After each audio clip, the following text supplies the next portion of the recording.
Praise the lord. దేవుని పరిశుద్ధమైన నామమునకు మహిమ కలుగునుగాక.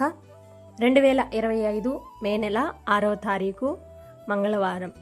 ఈరోజు దేవుని వాగ్దానం యెషయా గ్రంథం 49వ అధ్యాయం 15వ వచనం. స్త్రీ తన గర్భమున పుట్టిన బిడ్డని కరుణింపకుండా తన చంటి పిల్లను మరచునా, వారైనా మరచుదురు గాని నేను నిన్ను మరువను.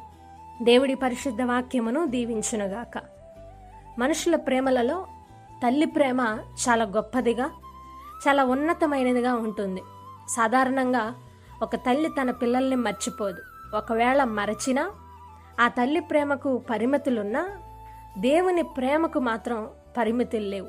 తల్లి మరచినా మన దేవుడు మాత్రం మనల్ని మర్చిపోడు. ఈ వాక్య భాగాన్ని మనం గమనించినట్లయితే, ఇశ్రాయేలు ప్రజలు శ్రమలో ఉన్నప్పుడు మా దేవుడు మమ్మల్ని మర్చిపోయాడు అని అనుకున్నారు. అందుకే దేవుడి వాగ్దానం ద్వారా వారిని ధైర్యపరుస్తూ అంటున్నాడు, నేను నిన్ను మర్చిపోను.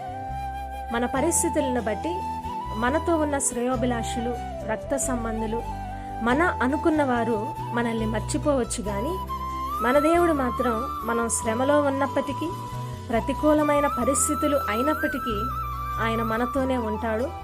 ఆయన మనల్ని మర్చిపోడు.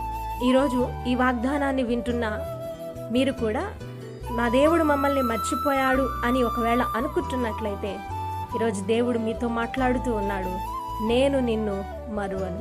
I will not forget you. ఈ వాగ్దానాన్ని బట్టి దేవుడు మిమ్మును మీ కుటుంబాలను దీవించునుగాక. ఆమేన్, ఆమేన్.